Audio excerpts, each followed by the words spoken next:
Gracias por acompañarnos en este podcast, producido especialmente para usted por el equipo de Radio Bea. Hombres y mujeres que han dedicado su vida al servicio de Dios. No han sido sus capacidades ni talentos que los han hecho sobresalir, sino fue el haber puesto toda su confianza en Dios, más allá de las circunstancias. Es por ello que son destacados y sus vidas nos sirven de ejemplo para todos los creyentes hoy. Ellos son los titanes de la fe. Vivencias reales para aprender. Titanes de la fe. ¿Estás listo para escuchar Titanes de la Fe? Estamos seguros que en este capítulo Dios te hablará. La vida de Martín Lutero.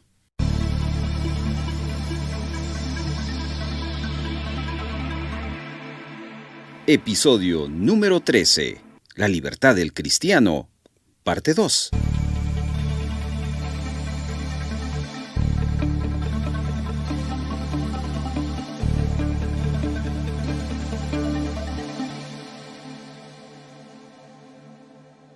En los meses siguientes a la disputa de Leipzig, la polémica fue subiendo de tono. Ya no se trataba de letanía de odio y bilis que Lutero vertiera sobre Eck, cuando cada vez que podía. Le acusaba también de vanagloria. El grupo católico empezó a organizarse. Aparte de Eck, comenzaron a atacar a Martín Lutero los dominicos italianos, Silvestre Prerias y Ambrosio Catarino, junto a Jerónimo Encer, el teólogo y secretario del duque Jorge. Responder cartas se había convertido en parte de la rutina diaria de Lutero, y en sus epístolas hablaba constantemente de a quién honrar con una respuesta personal y qué réplicas podría delegarse. Pero a Martín Lutero le costaba mucho hacer esto último. Tras decidir que podía dejar que sus famulus o sirviente secretario Johannes Lonicer contestara a Agustín von Albelt, un franciscano de Leipzig, no pudo resistirse a escribirle en alemán cuando Albelt publicó la disputa en lengua vernácula. Los ataques se fueron haciendo más virulentos y personales. Albelt envió una declaración de enemistad en la que se negaba a dirigirse a Martín Lutero por su título de doctor y le acusaba de actuar por vanidad al modo de una mujer. Los adversarios de Lutero discutían sus orígenes y Lutero bromeaba diciendo que en breve andarían diciendo que tenía una esposa e hijos en Bohemia, lugar de nacimiento de la herejía husita. Sin embargo, pronto hubo de ponerse a la defensiva y, en una carta a Spalatin, insistía que sus parientes de Eisenach no le hubieran reconocido como su sobrino ni hubieran dicho ser sus tíos o primos, de haber sabido que mi madre y mi padre eran de Bohemia o pertenecían a otro pueblo en vez de haber nacido en su seno.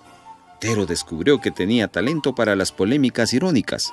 Cuando el obispo de Meissen prohibió su sermón acerca del nicismo sacramentario del santo y verdadero cuerpo de Cristo, se sentó inmediatamente a redactar una respuesta en alemán. Tras leerla en compañía del obispo y recién salida a la imprenta, el autor del aviso escribía a Lutero: difícilmente podía ser el obispo de Meissen. Alguien de su cancillería de Stolpen debía de haberse hecho con su sello, jugando con la palabra estúpido. Proseguía diciendo que el aviso parecía más que estúpido y aconsejaba al autor que escribiera sobrio y por la mañana, y no cuando se había dejado el cerebro en el monte Kebsek. Pero aún así, concluía Lutero triunfalmente, solo recibe parte del sacramento completo, es decir, solo una especie de las dos. Una vez más, Martín Lutero había recurrido a una treta. No había informado a Spalatin antes de imprimir el sermón en 1519, a pesar de ser muy consciente de lo explosivo que era. Propia Spalatin sabía que era demasiado tarde para que el cortesano prohibiera su publicación. Al responder públicamente al obispo de Meissen, tampoco se molestó en firmar a Spalatin, que se puso furioso cuando leyó. Lutero reaccionó ante la reprimenda de Spalatin con indignación y despecho. Martín Lutero inventaba nombres graciosos para sus enemigos. A Emser le apodaba la cabra, a Eck el bufón, a Albert el asno y al Papa León X el lobo. Los teólogos se convirtieron en los asnos de la Lovaina y Colonia. Jugaba con el nombre de su adversario, Thomas Murner, y lo bautizó como el gato bufón. Resultó ser estupendo para las viñetas y pronto grotescos retratos suyos cubrieron todo tipo de panfletos baratos. Al convertir a sus adversarios en animales, les estaba negando el estatus de intelectuales a los que había que tener en cuenta, y la risa, a su vez, eliminaba parte de la tirantez de la agresión por ambas partes. Esta inmersión de Lutero en la polémica se inició al mismo tiempo que, en su devoción personal, pasaba de la contemplación al compromiso. Fue como si su yo poético madurara y dejara de ser una flautada voz de soprano para convertirse en una ronca voz de bajo que salía de su estómago y alimentaba los aspectos juguetones y no racionales de su personalidad, y con ellos los compromisos emocionales necesarios para hacer realidad una revolución espiritual de este calibre, capaz de transformar a las personas al nivel más íntimo. Estás escuchando Titanes de la Fe.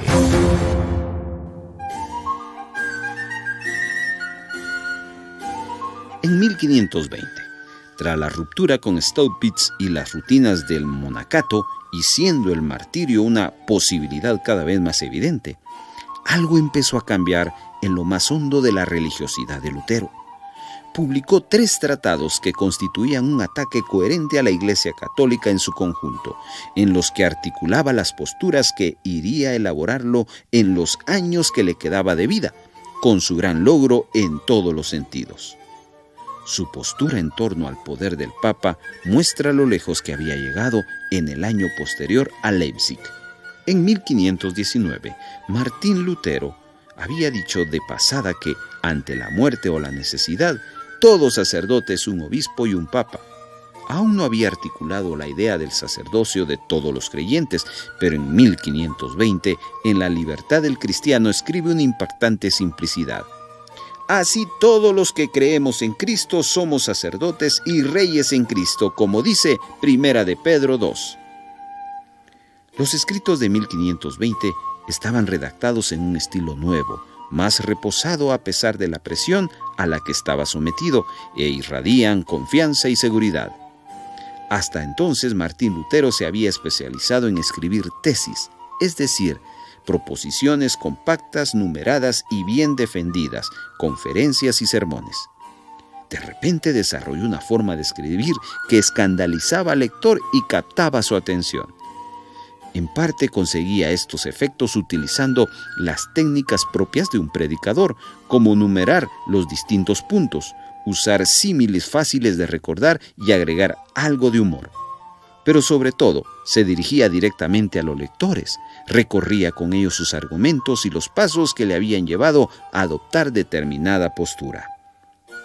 Muchos de estos tratados llevaban la imagen de Lutero en su portada, lo que ayudaba a los lectores a establecer una relación con el autor, el hombre y su mensaje, y acabaron siendo inseparables. La primera de las 3 grandes obras reformistas de Lutero, A la nobleza cristiana de la nación alemana, publicado en agosto de 1520, era audaz hasta en su concepción. Siguiendo las instrucciones de su superior en la orden, Staupitz le había recomendado que no publicara nada durante una temporada, pero cuando Lutero recibió la carta, ya había salido de la imprenta 4.000 copias del tratado. La edición se agotó en 15 días y tuvo un efecto electrizante. En opinión de Johannes Lang, amigo de Lutero, era salvaje y aterradora. Estaba escrita en alemán e iba dirigida a los laicos, no a los clérigos. Lutero afirmaba que, puesto que la Iglesia parecía incapaz de reformarse a sí misma, las autoridades seglares debían adoptar medidas. De golpe y plumazo, Lutero acababa con los obstáculos que habían evitado que las autoridades seglares atajaran los abusos de la Iglesia para carecer de autoridad eclesiástica o apoyo imperial. Lutero afirmaba que el poder papal se sustentaba en 3 pilares: el hecho de que la Iglesia tuviera su propia ley espiritual, el hecho de que el papado fuera el único autorizado para interpretar las Escrituras y el hecho de que solo el Papa pudiera convocar un concilio de la Iglesia. De buena cuenta de cada una de estas defensas, la ley espiritual era una invención del papado. Pensaba para frustrar la posibilidad de que los laicos reformaran la Iglesia. La autoridad de las Escrituras estaba por encima de la del Papa. Cualquiera podían convocar un concilio en caso de necesidad, y los más aptos para hacerlos eran las autoridades temporales. Siga las temporadas 1 y 2 de Titanes de la Fe en el canal de YouTube de Radio Bea. Radio Bea en YouTube lo encuentra como Radio Bea. Y disfrute Preso en Irán, temporada 1, y La vida de Mary Slessor, temporada 2, en YouTube. Radio Bea, vamos por más. La vida de Martín Lutero.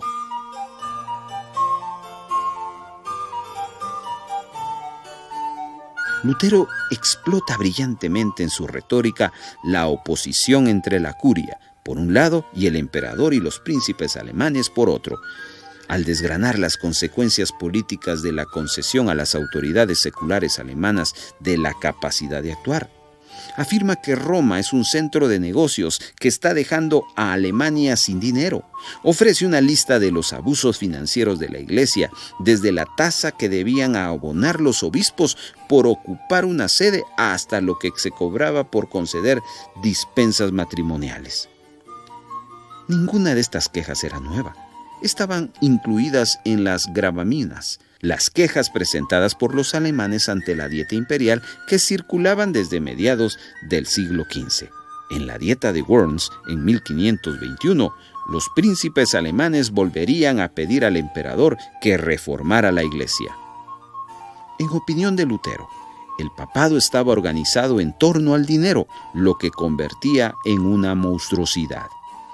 Calificaba a los intricatos negociadores financieros del papado de Wucher o usura una jugada brillante para un polemista que ponía en un mismo plato las prácticas financieras de la Iglesia. Sin embargo, lo mejor del tratado consistía en que combinaba las quejas de carácter económico sobre los asuntos financieros de la Iglesia con el tema religioso de la autoridad de las Escrituras. Se ha dicho que esta obra es la menos teológica de Lutero y que reflejaba la influencia de sus nuevos amigos versados en derecho y en política, pero es el radicalismo teológico el que dota de fuerza a los antiguos llamamientos a la reforma.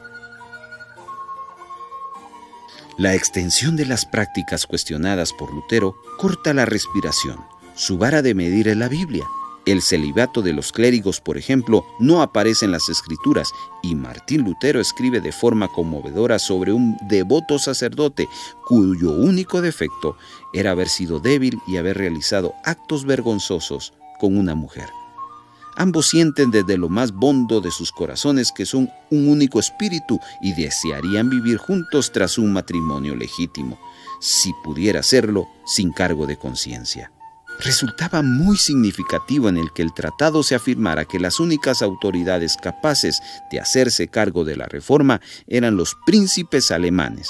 Ni el emperador, ni el papa, ni los obispos, ni las ciudades o municipios, teniendo en cuenta que la Iglesia era incapaz de reformarse a sí misma. Los príncipes debían actuar como obispos de urgencia. Pocos meses después de la edición de A la nobleza cristiana de la nación alemana, en octubre de 1520, Martín Lutero publicó un tratado aún más radical, esta vez en latín: La cautividad babilónica de la Iglesia. Ese mes recibió por fin su propia copia oficial de la bula papal que le amenazaba con la excomunión y le daban 60 días para retractarse. Las manecillas del reloj avanzaban. El llamativo título del tratado sugería que la Iglesia estaba tan corrupta que los cristianos, en realidad, se encontraban en el exilio, como los judíos en Babilonia tras la destrucción de Jerusalén y su templo. Cuando el confesor del emperador lo leyó, se sintió como que si alguien le hubiera destrozado con una vara la cabeza a los pies. Se negaba a creer que lo hubiera escrito Lutero porque lo consideraba un libro malo que no reflejaba su antiguo don. Pensaba que, si era el autor, probablemente lo habría escrito cegado por la ira tras recibir la bula. ¿Acaso Lutero había sido víctima de la ira, uno de los 7 pecados capitales? Su adversario, Thomas Murner, decidió traducir el tratado al alemán porque estaba convencido de que la gente que lo leyera quedaría consternada. No podía haberse equivocado más. La traducción se publicó en Habsburgo con lo que ya se había convertido en la imagen estándar de Lutero, basada en el retrato del monje devoto que hiciera Cranach, y aún dio más difusión a las enseñanzas de Lutero. En 1519, Lutero había intentado sugerir que un concilio de la Iglesia debería debatir sobre si los laicos habían de comulgar en ambas especies o solo en una. En este caso, atacaba el sistema sacramental de la Iglesia y a su significado y los presentaba como rituales que acompañaban al individuo a través de las diversas etapas de su vida. Martín Lutero creía que los sacramentos no eran obras que había que realizar para agradar a Dios, sino signos de la promesa de Dios de salvación futura y solo requerían de fe. Lutero proclamaba que lo que justifica al pecador es la fe. Los sacramentos no surten efecto para realizarlos, sino por creer en ellos. El bautismo es un signo de que uno pertenece al grupo de lo que han de salvarse. No constituye algo puramente alegórico, sino que implica una muerte y una resurrección reales. Según Lutero, el bautismo es un sacramento indeleble. El creyente solo pierde lo prometido si, en su desesperación, da la espalda a la salvación. Pero el Papa había introducido un sinfín de actos y ceremonias que habían destruido el auténtico significado del bautismo. Lutero argumentaba que había que abolir los votos clerigales y monásticos, pues en el bautismo ya se hacían votos suficientes. En los años anteriores, en 1520, había criticado la preeminencia de la filosofía en el currículum universitario y había decidido reformar el plan de estudios de Gutenberg. Rechazaba la idea de que se pudiera explicar el milagro de la Eucaristía, recurriendo a la distinción aristotélica entre esencias y accidentes. Una de las ideas más creativas de Martín Lutero, su actitud positiva hacia el cuerpo, supone una gran ruptura con el ascetismo cristiano bajo medieval que tanto le había marcado. Cuando 20 años después miraba hacia atrás, disfrutando de una charla de sobremesa con sus amigos, afirmó que la vida del monje no era más que controlar la dieta, el sueño, castigar a la carne y luchar contra las necesidades sexuales. La idea original de Lutero se basaba en la naturaleza del pecado y en la penitencia. Los seres humanos nunca podrían llegar a ser perfectos y a obtener el beneplácito de Dios gracias a sus buenas obras. Tenían que aceptar que eran seres pecaminosos y reconocer que Dios, en su infinita justicia, acepta a los pecadores que eran pecadores, pero estaban salvados. El agustinismo radical de Lutero le había permitido aceptar su propia pecaminosidad, pero también le hizo aceptar la dimensión física del ser humano y su constitución emocional, que, en la medicina basada en los 4 humores, estaban unidas. Lutero va mucho más allá que San Agustín y puede que Staupitz le aceptara con alegría la imperfección humana. Fue uno de los grandes saltos que dio el reformador entre 1519 y 1520 y le supuso una transformación personal e intelectual.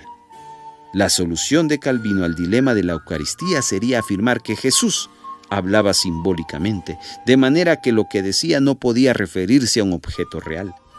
Esta interpretación era anatema para Lutero, para quien resultaba fundamental que el milagro de la misa fuera exactamente eso, un milagro.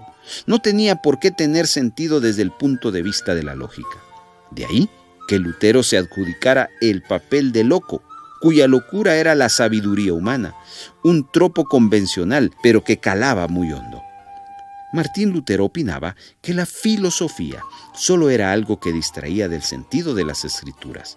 Había que renunciar a hallar a Dios por medio de la razón, pues la fe va más allá de lo racional y revela la distancia que existe entre Dios y el hombre.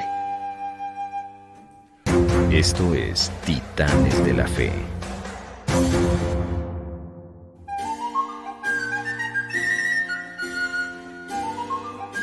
Una de las obras más hermosas de este periodo de la vida de Lutero es La Libertad del Cristiano, publicada en noviembre de 1520. Está escrita en alemán y apenas tiene 30 páginas. Con deliciosa ironía, Lutero la escribió a la vez que una carta de apología al Papa León X, al que envió el ensayo de regalo con la carta. Aunque el tratado está dividido en 30 puntos, no es tanto un sermón como un escrito devocional edificante. No hay en él nada de polémica o de agresividad. Resulta muy musical, casi se puede oír la voz de Lutero conversando con el lector. Empieza constatando la existencia de una paradoja. El cristiano es libre, señor de todas las cosas y no está sujeto a nadie. El cristiano es servidor de todas las cosas y está supeditado a todos. Lutero afirma que tenemos una naturaleza espiritual y otra física, pero no establece la distinción para denigrar a la carne. En cambio, afirma que el hombre interior debería tener fe en Dios, pero que no puede alcanzar la fe por medio de las obras que lleva a cabo en el hombre exterior. Lutero dice que podemos obrar o no, la fe concierne al hombre interior y recurriendo de nuevo al símil que utilizará para explicar la presencia real, afirma que, al igual que el hierro al rojo vivo, es uno con la llama, nuestro ser interior se une a Dios a través de la fe. Prosigue describiendo la fe y, en este punto, Lutero establece una comparación única en el siglo XVI. Creer en alguien significa considerarlo una persona piadosa y sincera y saber que su palabra también será piadosa y sincera. En la sociedad de Lutero, el honor era fundamental porque la palabra era vinculante y los contratos se basaban en la confianza. Ser honorable, honrado, era una cualidad tanto económica como moral. La Biblia muestra al hombre exterior lo pecador que es, y eso es esencial para alcanzar la fe. Lutero se expresa con palabras sencillas pero profundas como libertad, fe y honor. El lenguaje es tan directo que su eco resuena, sin embargo, se las puede entender de forma muy diferentes. El uso que da a la palabra libertad, unido a la idea de que el cristiano es señor y servidor a la vez, era dinamita. Al dirigirse a todos los cristianos como iguales, fueron príncipes o plebeyos e insistir en su libertad, rompía con las normas de tratamiento social. Se suele dirigir al lector usando el coloquial habla a todos. Esto proporcionaba a los cristianos corrientes la capacidad para decidir quién predicaba la auténtica doctrina cristiana sin tener que aceptar a ciegas la palabra de un sacerdote. Según Lutero, las escrituras eran claras y su significado resaltaba evidentemente para todos. El 10 de diciembre de 1520 finalizó el plazo de 60 días concedido a Lutero por la bula. Cuando acabó su clase de la mañana en la universidad, se dirigió a la capilla de la Santa Cruz, cerca del hospital, pasando por la puerta del Ster acompañado de sus estudiantes. Allí, probablemente en un lugar donde se quemaban las vendas del hospital, uno de los profesores de teología encendió una hoguera, a lo que Lutero arrojó los decretales pontificias, el código canónico y la bula, mientras proclamaba en latín: «Como has agraviado la santidad del Señor, así te destruya la llama eterna». Luego volvió a la universidad. Escribió orgullosamente al respecto a Staupitz y contó al anciano lo definitiva que era su ruptura con Roma. El espectáculo fue seguido de un festival de estudiantes cargado de actos contra el Papa. Leyeron pasajes de las obras de Eck que provocaron gran hilaridad y a continuación encendieron otra hoguera en la que quemaron la bula, los libros y el barril. Cada día llegaban nuevas noticias de ataques por parte de Ambrosio Catarino, Jerónimo Aleandro y Jerónimo Encer. Lutero decía que se sentía como Hércules luchando contra la hidra de muchas cabezas. Defenderse de las críticas de los católicos ocupaba todo su tiempo. Eck había vuelto de Roma a Alemania armado con la bula, cuando la publicó con Aleandro en el otoño de 1520. Fue evidente lo mucho que había cambiado la opinión pública en tierras alemanas. El 3 de enero de 1521, Lutero fue excomulgado por la bula. Tomó nota fascinado de lo que ocurría. Había seguido todo el proceso desde la promulgación de la primera bula y había reunido todo relato sobre su destino a lo largo de la primavera de 1521. Para su sorpresa, en Leipzig rompieron la bula y la ensuciaron con excremento. En Dublín, la multitud hizo lo mismo y dejaron una nota que rezaba: «Este es el nido, pero los pájaros han volado». En Magdeburgo pusieron el libro de Mser en la picota. Alemania se reía en las narices del Papa. Las quemas de libros estaban a la orden del día. En 1518 habían sido los estudiantes de Gutenberg quienes habían quemado la obra del vencedor de indulgencias Tetzel. En Lovaina, en 1520, Aleandro logró que el verdugo quemara públicamente en la plaza del mercado más de 80 libros luteranos, en parte obligando a los concejales a comprar los libros a los libreros. Sin embargo, a finales de ese mismo año, el ritual acabó mal en Maguncia. El verdugo preguntó a la multitud si se había condenado legítimamente al autor, cuando rugieron que no. Se negó a prender el fuego para satisfacción del público. Lutero se mofó de Aleandro por haberse gastado cientos de ducados comprando sus libros para quemarlos. Pero la quema de libros heréticos anunciaba la del hereje mismo. Martín Lutero sabía el destino que le guardaba si caía en manos de las fuerzas del Papa.